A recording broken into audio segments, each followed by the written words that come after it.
Antes de mais, quero agradecer o convite e o desafio, porque é mais preocupante para mim responder ao desafio do que propriamente agradecer o convite, porque só no fim é que se saberá se valeu a pena terem feito o convite. De qualquer modo, aquilo que eu fiz estava limitado pelo constrangimento de não ultrapassar as 6h30. E por isso escrevi um texto onde utilizo os mesmos quadros que vos vou mostrar, mas onde falo sem restrições de tempo. E, portanto, se isto ficar incompleto agora, tem depois a versão real e completa em texto escrito. Vamos tratar de quê? Vamos tratar do fim do Estado Nacional, que perdeu eficácia e funções. Mas não vamos tratar de federação de Estados.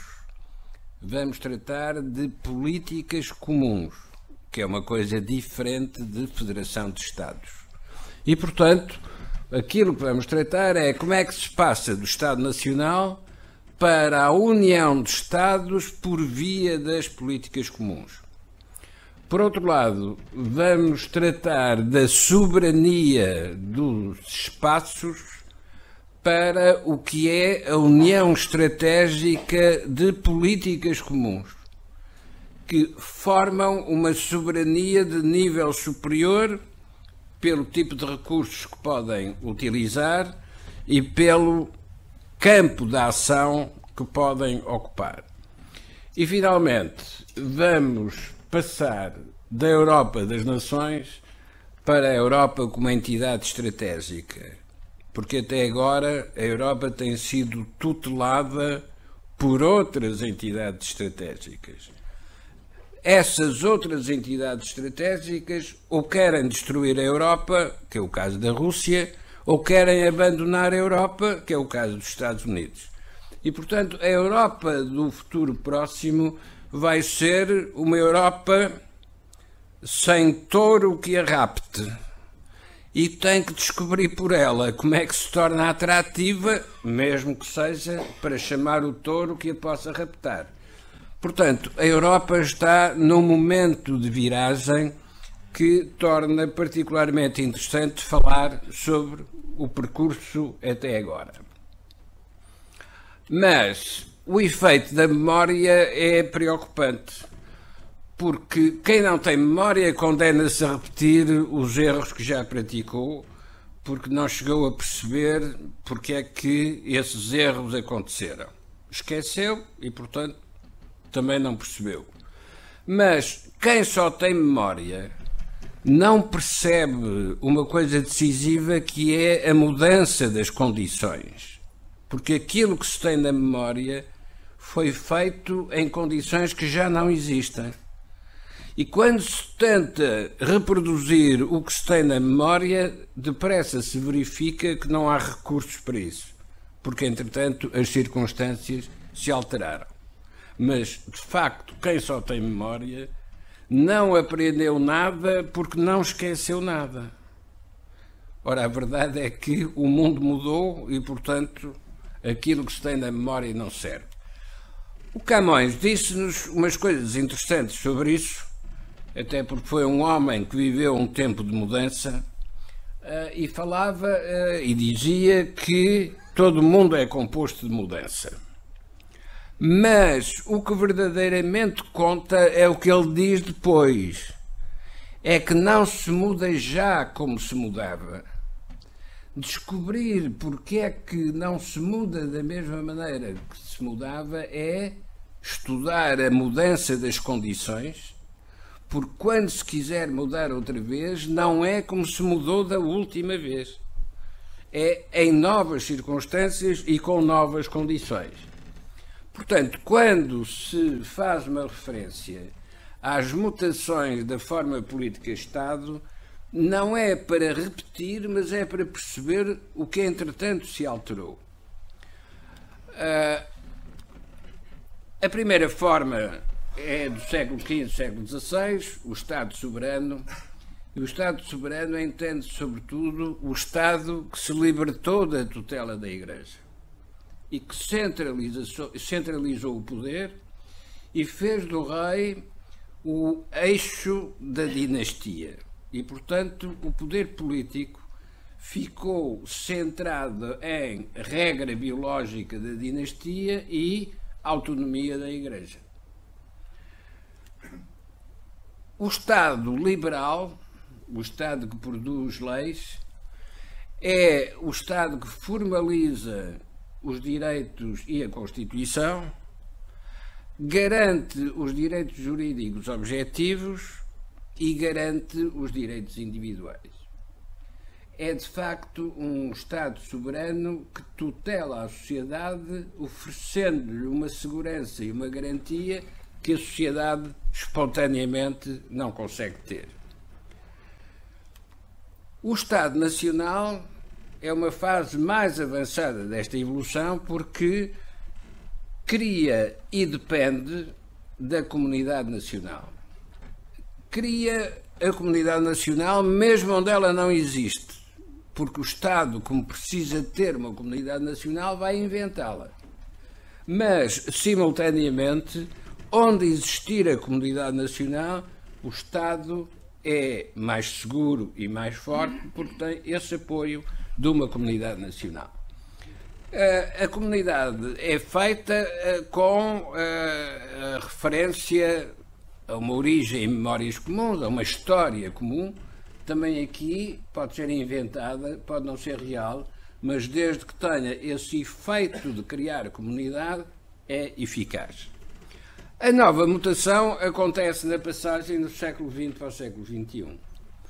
E é a questão da escala do Estado Nacional e a escala global. Mas vai ser também a questão dos espaços e dos fluxos. Porque o Estado Nacional dos espaços é uma coisa com fronteiras. O Estado dos fluxos é um navio no meio de correntes financeiras turbulentas e que não pode nem lançar âncora, nem escapar aos ventos e à força das correntes. São estruturas de poder político completamente diferentes e é isso que vamos tentar ver durante o desenvolvimento destes temas. Reparem que uma coisa é estabelecer a ordem num galinheiro. Temos um galo e várias galinhas. Outra coisa é se vários galinheiros estiverem ao lado uns dos outros, num prédio de Lisboa de vários andares e que têm uma zona comum em baixo onde estão os galinheiros, se os miúdos que vivem nesse prédio, num dia à noite, resolverem tirar as redes dos galinheiros, no dia seguinte ninguém roubou nem galos nem galinhas. Mas sem as redes, a estrutura interna é completamente diferente de quando havia redes. Uma estruturação política de espaços com fronteiras é radicalmente distinta de uma estruturação política sem fronteiras e com fluxos financeiros. De facto, o número de galos e de galinhas continua a ser o mesmo, mas há uns galos que têm muitas galinhas e há outros galos que não têm galinha nenhuma. Isto é, alterou-se o mecanismo distributivo interno, o que também significa que se alterou a função do poder.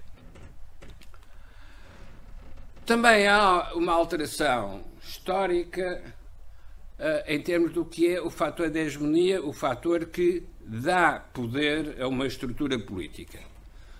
O mais tradicional era o território, a população e os recursos, e que tinha como poder que garante esse fator da hegemonia o poder militar, seja para conquistar mais território, população e recursos, seja para defender o que se tem em termos de território, população e recursos.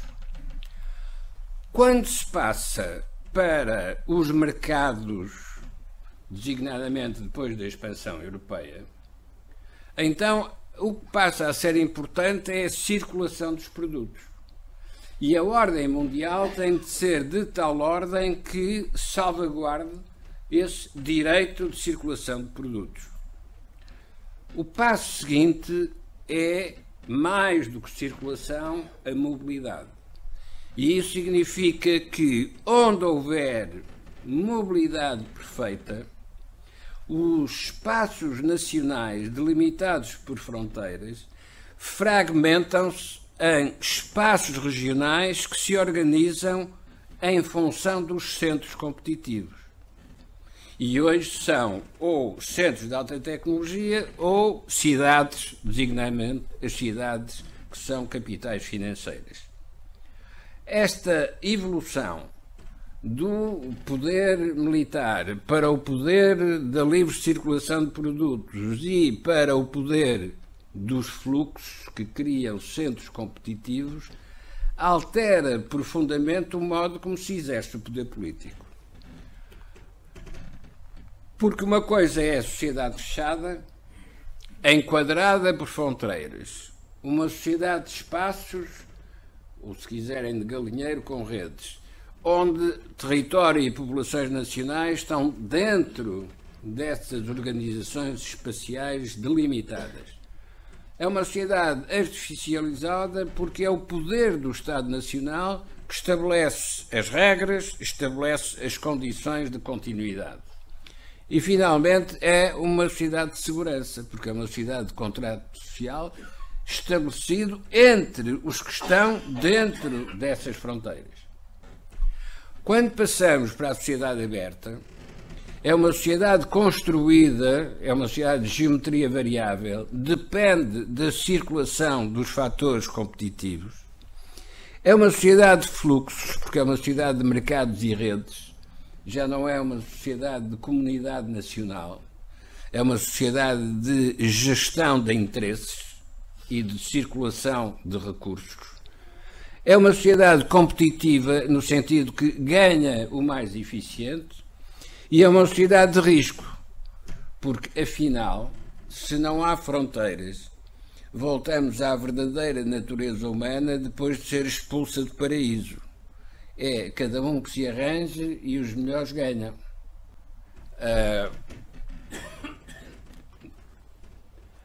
Isto significa também que, neste processo, se alteraram as principais clivagens políticas que são os diferenciadores dentro de cada sociedade das orientações políticas. E a questão da globalização, que implica a crise do Estado Nacional, porque perdeu as suas regras de proteção, cria uma divisão entre produtores e consumidores, porque os produtores têm que ir à procura da eficiência, mas os consumidores o que querem é o melhor produto ao melhor preço. E é-lhes indiferente qual é a nacionalidade do produtor. Enquanto que o produtor precisa saber qual é a sua nacionalidade para analisar até que ponto os seus concorrentes trabalham em estados que lhes oferecem melhores condições do que aquelas que ele tem. Portanto, os produtores precisam de ver até que ponto são prejudicados pelo seu estado de origem, enquanto os consumidores a única coisa que querem é saber qual é o preço do produto na prateleira do supermercado.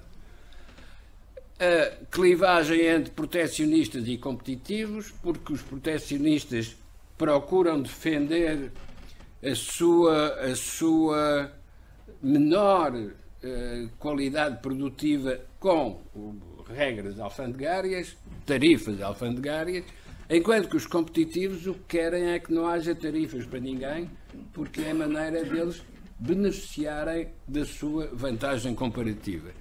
Entre nacionalistas e integracionistas, portanto, entre os que defendem as virtudes do nacionalismo e os que precisam dos recursos que a integração oferece, e, finalmente, é uma clivagem entre sedentários e nómadas. teria de ser assim quando se passa para as redes da globalização. É inevitável que estas novas condições apareçam a determinar o que é possível na política. O modelo social, por sua vez, está na origem da crise do Estado de Providência, porque as novas clivagens são entre segurança e risco, isto é, os que querem um sistema de proteção social que lhes dê segurança e os que consideram que a verdadeira segurança pressupõe enfrentar o risco, e isso significa que há uma clivagem entre pensionistas e contribuintes. Os pensionistas querem mais e os contribuintes querem pagar menos. Mas como cada contribuinte sabe que vai ser pensionista, esta ambiguidade é uma fonte de conflito entre idosos e jovens, porque os idosos querem receber e os jovens não querem pagar, até que pensam que também eles um dia serão idosos e perguntam: e quando eu for idoso, o sistema ainda existe? É que se concluir quando for idoso o sistema já não existe, então o seu sacrifício é perfeitamente inútil, porque quando lá chegarem eles à idade de depender dos benefícios do sistema, já não há sistema. Isto significa também que é a clivagem entre os que invocam os direitos adquiridos, sobretudo se registados na Constituição, e os que consideram que o que tem de se obter é sustentabilidade financeira. O modelo orçamental, por sua vez, está na origem da crise fiscal do Estado, porque a escolha entre endividamento e fiscalidade, isto é, a escolha entre pedir emprestado ou extrair nos impostos, é evidentemente uma clivagem central na história política. Só deve haver impostos desde que o Parlamento os aprove. Bom, e se os impostos são necessários porque o Parlamento aprovou o endividamento e agora é preciso pagar o endividamento? Afinal, é o Parlamento que decide a fiscalidade ou são os credores que impõem um modelo de fiscalidade que lhes permita pagar-lhes aquilo que eles emprestaram? E, portanto, é também a clivagem entre os equilíbrios sociais de um lado e os pactos multilaterais ou acordos de contrato social por outro lado. Os que defendem que deve ser uma regra igual para todos querem e defendem os equilíbrios sociais. Os que consideram que deve variar em função do tipo de atividade a que se aplica querem os pactos multilaterais. Finalmente, o modelo de desenvolvimento tem como crise política a crise do modelo de orientação estratégica. Resumindo, no essencial, é o contraste entre os que querem defender os estatutos que já adquiriram e os que assumem que é preciso ter flexibilidade para usar a competitividade dos diferentes recursos.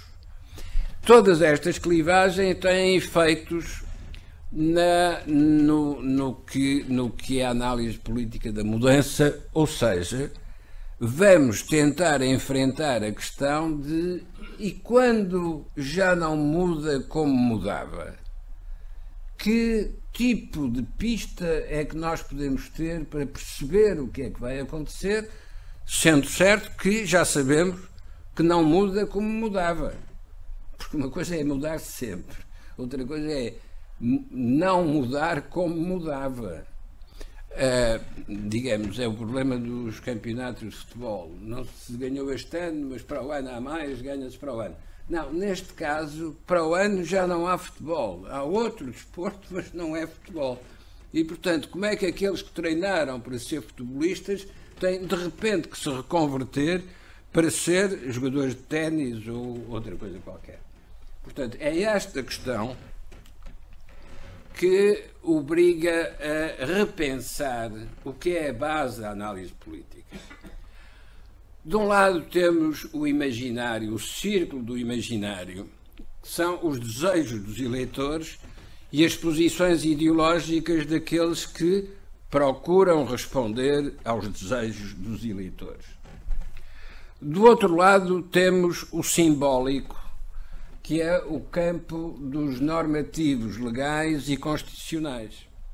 É que aquele imaginário, quando codificado em textos legais, passa a ser o simbólico do texto que responde a essas aspirações produzidas pelo imaginário. Se o mundo fosse só articular estes dois círculos, era simpático e nós continuaremos a contar uns aos outros umas histórias interessantes à beira da lareira.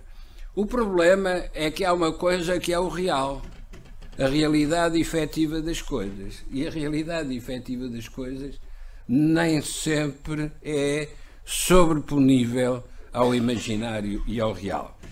E é aí que aparece o sintoma ou o círculo da formação das crises.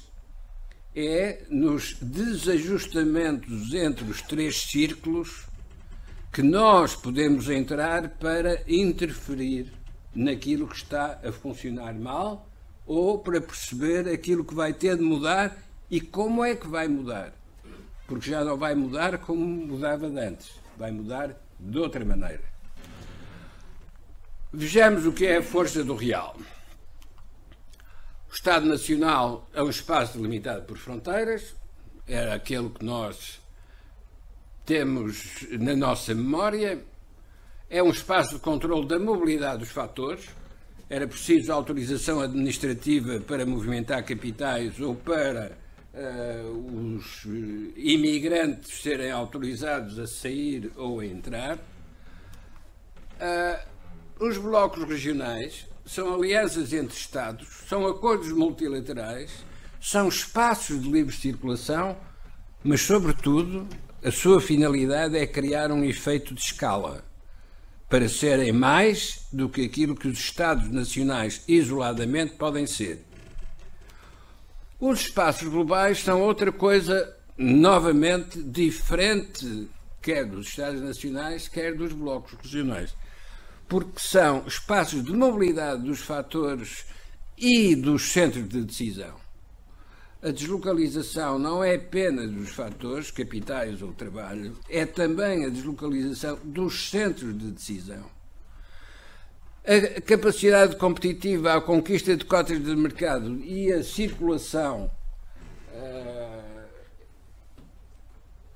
de capitais são condições vitais, são, digamos, a circulação sanguínea deste tipo de estruturação política que se designa por espaços globais.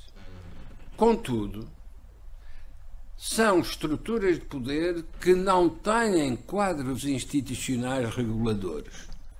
Ninguém comanda as deslocalizações, ninguém penaliza ou autoriza que as deslocalizações de capitais, de produtos, de serviços e até de informação circulem livremente.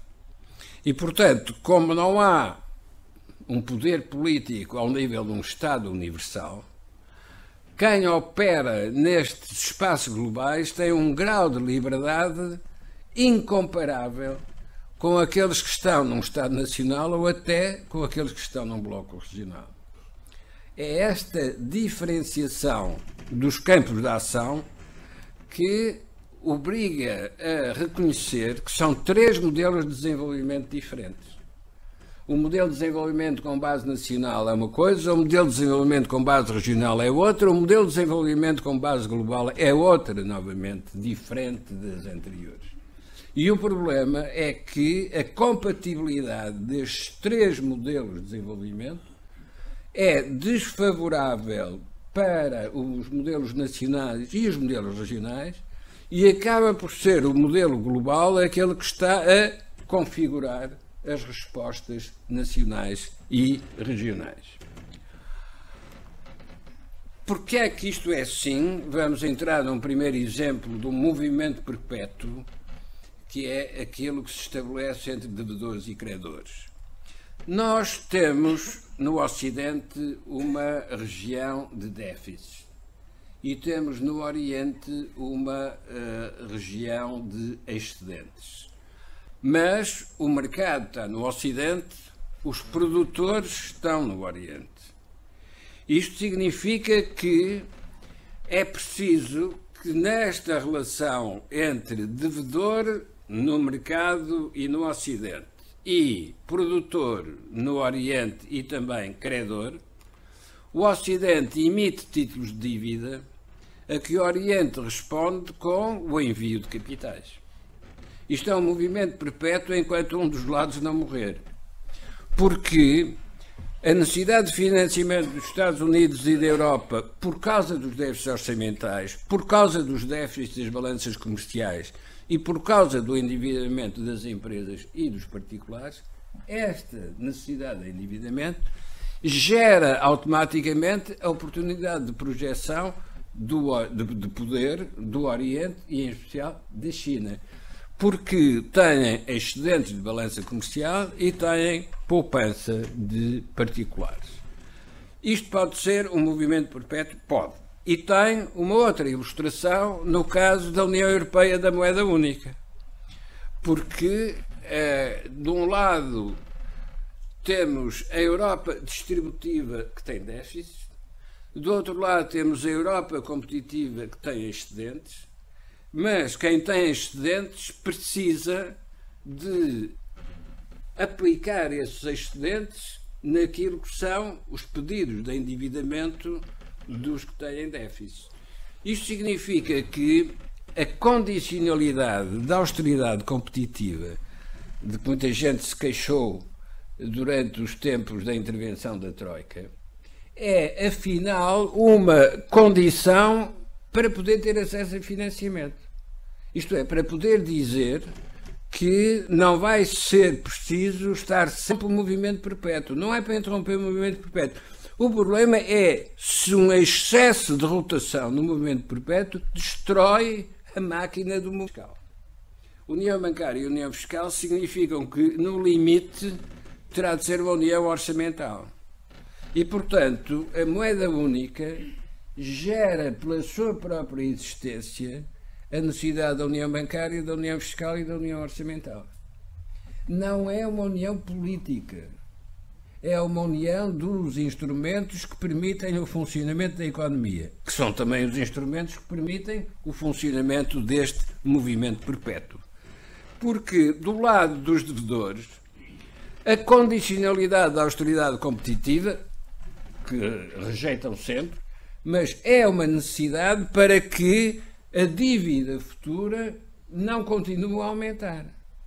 Portanto, é do interesse do devedor ter um dispositivo para reduzir a sua dependência da dívida.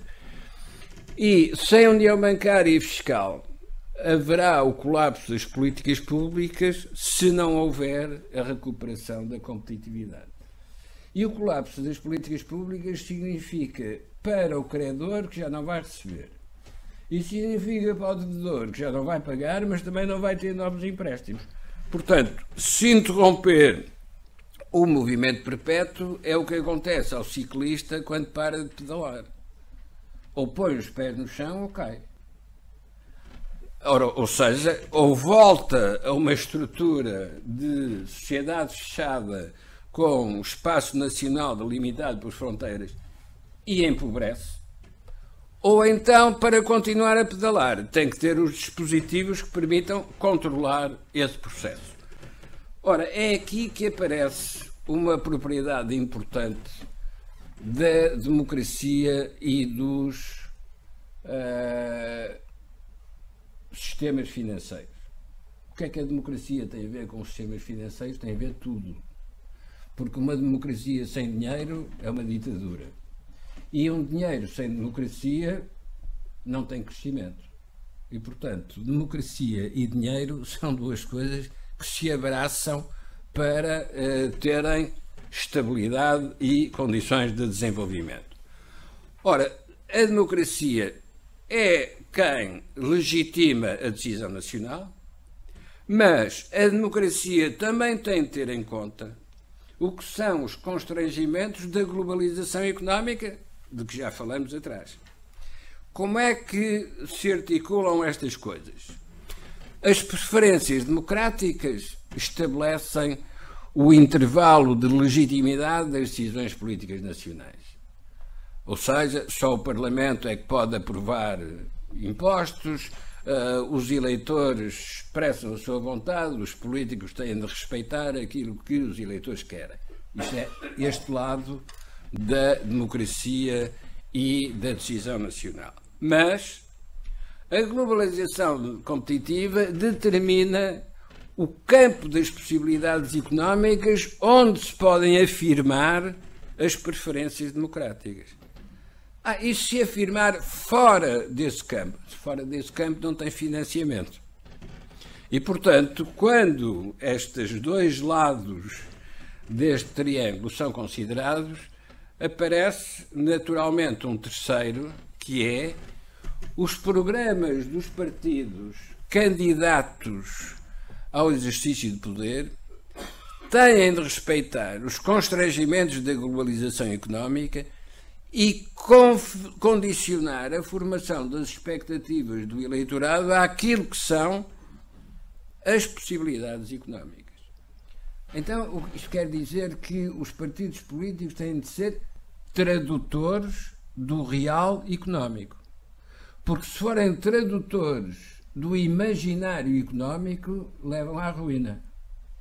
Se forem apenas tradutores do que está escrito na lei e na Constituição, põem a economia fora do tempo. Portanto, para que esteja integrado, é preciso que os três lados do triângulo articulem e é preciso uma outra coisa. É preciso que apareça o banco pagador. O banco pagador é o banco emissor. O Banco Central Europeu emite o euro. Isto significa que paga, mas tem um balanço onde, como as pirâmides eram úteis para guardar as múmias, o balanço do Banco Central Europeu é uma pirâmide onde se põem os créditos incobráveis dos que fazem parte do sistema. E podem lá estar pela eternidade. Porque, como é o banco emissor e como é o banco pagador, aliás, Banco Central Europeu ou Reserva Federal Americana, é exatamente a mesma coisa, podem lá ter todas essas múmias, convenientemente enroladas em ligaduras, podem lá ter todas essas múmias o tempo que for necessário. Portanto, é esta estrutura do triângulo dos condicionalismos e do que resolve esses condicionalismos, chamado Banco Central Europeu, que mostra como uma política comum pode criar uma união política sem precisar das instituições da União Política Soberana. Melhor ter um Banco Central Europeu do que ter um Conselho de Ministros da Europa onde as discussões entre os diversos representantes das diversas zonas da Europa impedem de chegar a uma conclusão. Claro que no Banco Central Europeu está o governador do Banco Central, mas os governadores dos bancos centrais nacionais. Mas não consta que tenha havido grandes debates entre eles, porque todos conhecem este mesmo condicionamento do trilema da política económica. Agora, vamos ver os desastres do imaginário, que é um modelo que utiliza três esferas. Atrás trabalhamos com 3 círculos e um quarto, que é o do sintoma. Agora vamos trabalhar com 3 esferas e depois vai aparecer uma quarta, que é a esfera da dívida. O que são as 3 esferas na sua forma canónica? A esfera política, a esfera económica, a esfera social.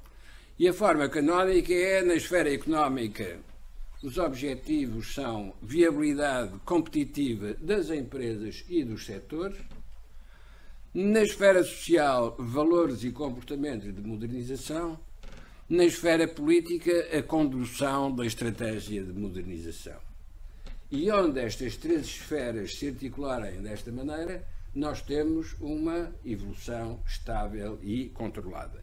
Mas, para termos a noção de se estamos a evoluir bem ou mal, a comparação com o exterior, onde há outras sociedades que têm o mesmo equilíbrio das três esferas, a comparação com o exterior é um elemento importante para não perdermos a noção do sítio onde estamos. Mas ainda falta uma coisa. Falta os dispositivos de regulação. Os dispositivos de regulação, como é o volante num automóvel, o volante em si não nos conduz para lado nenhum, mas o volante é decisivo para que nós possamos conduzir para onde queremos ir. Ora, os dispositivos de regulação existem para impedir que as três esferas colidam umas com as outras ou se deformem. Desde o poder regulador, o poder fiscalizador e supervisor do Banco de Portugal, ao papel dos tribunais, ao papel dos jornalistas, professores intelectuais que explicam à sociedade o que são as circunstâncias da evolução, tudo isso são os dispositivos de regulação que devem atuar para impedir que as esferas entrem em movimentos aleatórios. É aí que aparecem as formas distorcidas. Se a esfera económica optar pelo refúgio nos setores protegidos dos bens não transacionáveis, que é uma forma de se fechar no interior para exercer um domínio onde não há superioridade competitiva, se a sociedade preferir ter rendas distributivas que são obtidas por proteção política, então a política passa a ser subordinação da estratégia política às pressões das redes de interesses. Cresceu a esfera social, cresceu a esfera política, mas encolheu, contraiu a esfera económica. Nestas circunstâncias, o que é que aconteceu aos dispositivos de regulação? Foram contraídos até ficarem liofilizados. Só mesmo metidos em água é que voltam outra vez a crescer. É preciso naufragar para que haja outra vez dispositivos de regulação. A comparação com o exterior significa apenas que perde atratividade. Ninguém quer entrar numa sociedade que tem este tipo de deformação das suas três esferas fundamentais.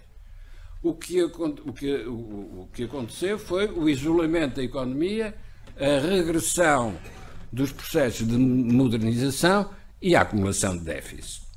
Portanto, esta deformação é o desastre do imaginário. Imaginou-se uma coisa e depois não se soube realizar. Claro que este imaginário está escrito na Constituição de 1976, mas tem a ver com a origem do regime. Não podemos fazer nada para alterar esse simbólico que continuamos a transportar às nossas costas. Agora vamos ver aparecer a tal quarta esfera que ainda não se viu.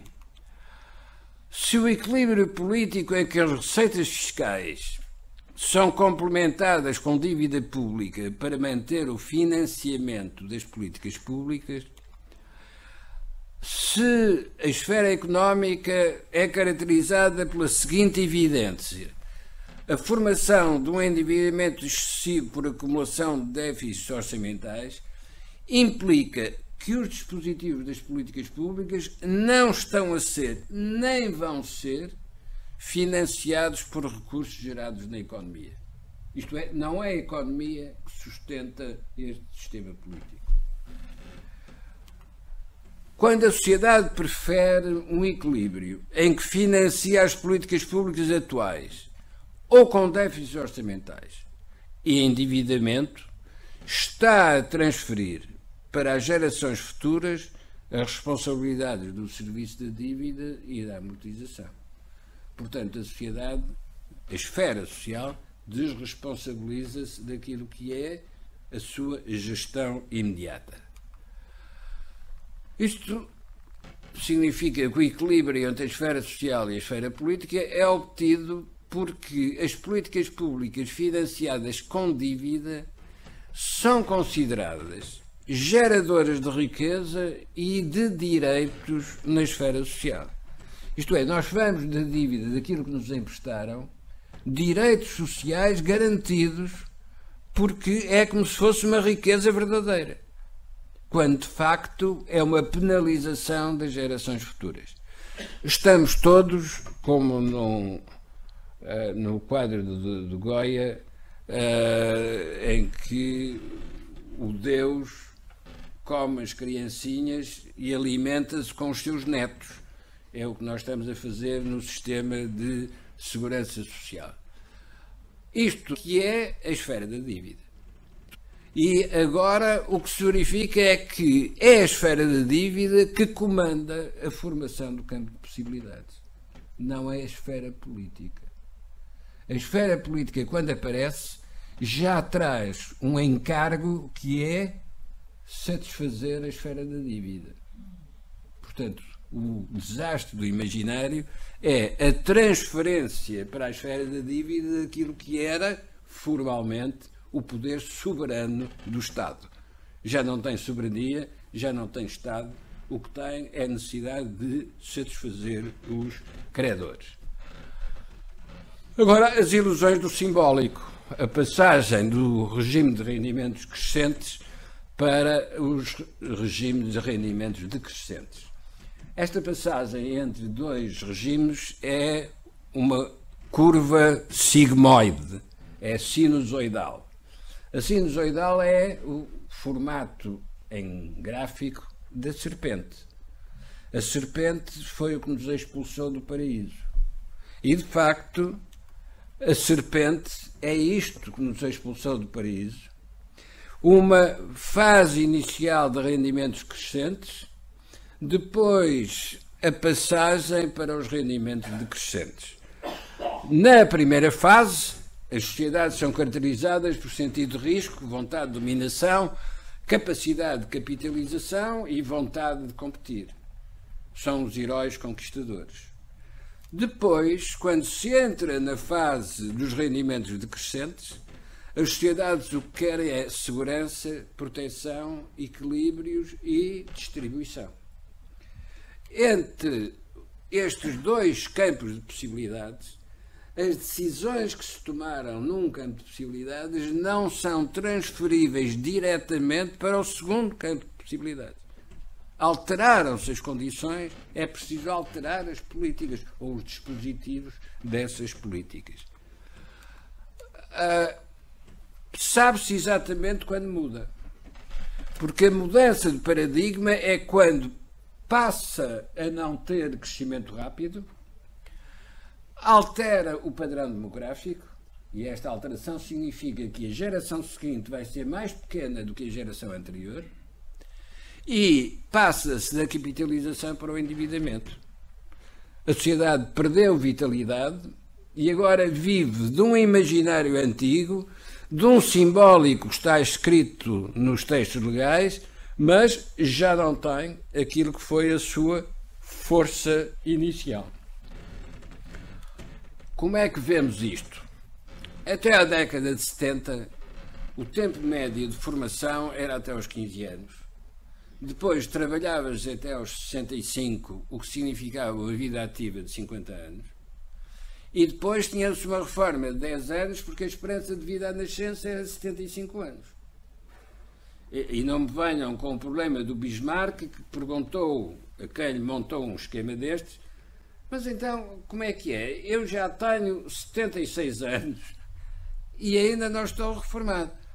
Não, é que a esperança de vida à nascença nesse tempo na Alemanha era 46 anos e, portanto, quem descontava e não chegava à idade da reforma, que era 65, perdia tudo aquilo que tinha descontado. Isso ficava para os que continuavam vivos.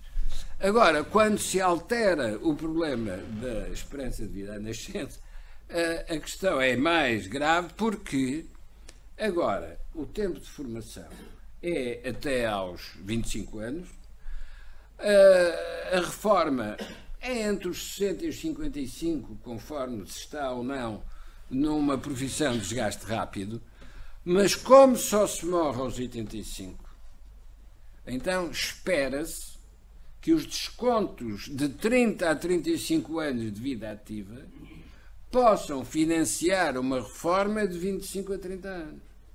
Ora bom, há qualquer coisa que se alterou entre o primeiro modelo e o segundo, que torna o primeiro possível, mas o segundo impossível. Isto é, restabelecer as condições de viabilidade do dispositivo de segurança social por redução da despesa é um programa condenado ao fracasso, porque a despesa vai estar sempre a aumentar. E isto significa que, nas gerações do Estado de Providência, nós temos uma primeira geração até aos anos 70, em que a capitalização é estável e há margem ampla para transferência de solidariedade. Porquê é que a capitalização é estável? Porque são poucos os que chegam à idade da reforma e estão todos a contribuir. Quando, a partir dos anos 70, todos estão já dentro do sistema, então já são muitos na idade da reforma e continuam a ser os mesmos a contribuir. Portanto, alterou-se a distribuição dos beneficiários. Não se alterou a distribuição dos contribuintes, mas alterou-se a distribuição dos beneficiários. No primeiro caso, os beneficiários, quando chegavam à idade da reforma, tinham contribuído durante muito pouco tempo, enquanto que a partir de uma altura já todos contribuíram. Isto significa que há uma geração a que nasceu em 2030 que recebe mais de 4 vezes aquilo com que contribuiu, porque contribuiu muito pouco, mas depois recebeu todo o dispositivo da lei das reformas. Há uma geração que é de transição, nasceu nos anos 40, sabe que o sistema não vai continuar, mas não diz nada para que não alterem. Mas há uma geração, que é a que nasce em 70, que sabe que, quando chegar à idade da reforma, já não vai ter este sistema. E, portanto, esta é a conflitualidade que vai pesar na fase seguinte. Agora, muito rapidamente, eu sei que tenho 5 minutos, mas eu em 5 minutos despacho as eleições. Ora, para despachar as eleições precisamos perceber a diferença entre esquerda e direita e a diferença entre 4 quadrantes. Temos um sistema de 4 quadrantes, de um lado tivermos distribuição, do outro lado tivermos competição, isto é o equivalente à esquerda e à direita, mas temos que ter um eixo vertical que é Europa-nação. Porque em função deste eixo vertical, as posições de esquerda e direita são distorcidas em função do segundo vetor. O eleitorado realmente existente é um eleitorado onde há um pequeno grupo de modernização competitiva, há um grupo um pouco maior, que são os responsáveis pela gestão distributiva das políticas públicas, vulgarmente conhecido por funcionários públicos, mas que têm uma posição segura e garantida, porque são eles os distribuidores do sistema, um pouco como os carteiros dos correios que levam as cartas. E, portanto, enquanto houver cartas para levar, o carteiro é sempre necessário. Mas, em baixo, temos os grandes grupos do eleitorado. Os nacionalistas protecionistas e aqueles que precisam da proteção dos desfavorecidos através das políticas públicas. Ora bom, para termos uma estratégia de modernização, é preciso alterar esta distribuição do eleitorado. É preciso ter um crescimento muito significativo dos que preferem a modernização competitiva, ter o mesmo grupo que já existe hoje de gestão distributiva das políticas públicas, mas temos de reduzir muito e subir-los em direção ao exterior, neste caso em direção à Europa, os do nacionalismo proteccionista e os da proteção dos desfavorecidos através das políticas públicas. Porquê é que isto é necessário? Porque a evolução do eleitorado, que é o regulador em última instância quando falham os dispositivos de regulação, isto é, o eleitorado é quem deve vir dizer que afasta os que falharam sem precisar de recorrer à violência. Este eleitorado, no caso português, nunca disse isso. Isto é, aqueles que deviam regular deixaram-se ir na corrente. Porque, vendo a evolução ao longo destes anos, sempre e apenas em número de votantes, não é percentagens, em número de votantes, o que se verifica é que há uma trança feita pelos dois partidos maiores, há em baixo os partidos pequenos que nunca ultrapassam 1 milhão de votos, ou raras vezes ultrapassam 1 milhão de votos, e a única novidade que existiu foi a entrada daquela curva branca em baixo, que se chamou PRD, que é isto, puxou a curva do PS para baixo e quando alargou deu maioria absoluta do PSD. Isto é, o PRD foi uma vagoneta de carvão, meteu-se lá o carvão e levou para o outro lado e depois vendeu no mercado seguinte. Ora bom, isto significa que o eleitorado que temos tido não exerce a função reguladora, que é essencial em democracia. Mas a verdade é que quando analisamos em termos de esquerda, centro e direita, o centro foi sempre, em termos de legitimidade, superior à esquerda e à direita. Mas a esquerda foi sempre superior à direita em termos de esquerda-direita. E, portanto, este tipo de eleitorado não assume o compromisso da modernização. E termino vendo o presente, refletindo sobre o que se viu no passado. E o que se viu no passado, com estas três esferas, foi quando o sistema político se apropria do sistema económico.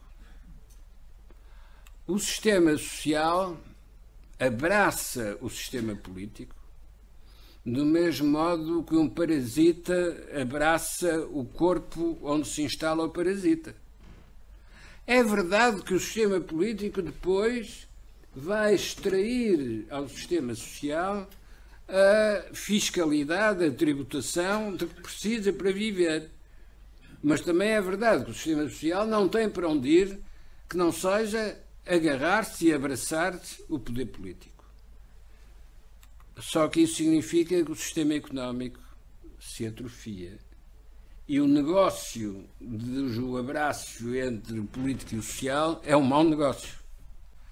E como é que se sabe que é um mau negócio?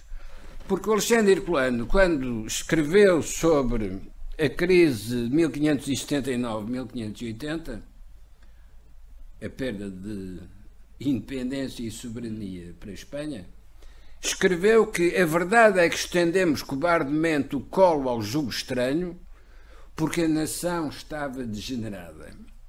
Onde quer que Filipe II encontrava uma resistência, acudia aí com ouro ou com promessas e quase que tinha a certeza de superar a dificuldade. A questão estava não na compra e venda, mas só no quanto do preço. Esta frase curiosa. Hoje, não sei se é Filipe II, se é o Xi Jinping, mas a reação é exatamente a mesma. Não é a compra e venda, é o preço que oferecerem. Mas, em 1891, o Augusto Fuschini era o ministro das Finanças, o que teve de negociar a bancarrota. Era o Fernando Teixeira dos Santos da época. E então escreve que a sociedade portuguesa parece um bando de escravos que, indiferentes, inertes e seminus, assistem a discussões do preço porque devem ser vendidos, pouco lhes importando ser propriedade deste ou daquele senhor, esperando apenas humildemente que lhes seja garantida a minguada subsistência. Ou seja, a gente não muda, repete. E repetir quando se quer mudar não é propriamente um sinal de inteligência, porque se repete sempre a mesma coisa, de facto não vai mudar com certeza. Ora, a política é a arte do possível, não é a frase de Salazar, porque essa era a frase que ele se servia para explicar que ele fazia o que podia e, portanto, não lhe exigissem mais. Não, a política é a arte do possível, no sentido estratégico de identificar o possível e operar dentro desse campo de possibilidades para obter o melhor resultado.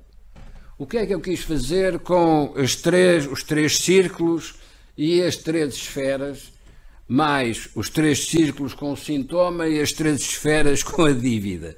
É que nós estamos sempre a oscilar entre o sintoma da crise e a dívida contraída.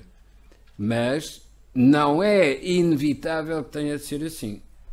Porque se soubermos identificar o que é o possível, podemos fazer estratégias adequadas para resolver as nossas dificuldades históricas. E penso que acabou, apesar de tudo, só com um desvio de 5 minutos.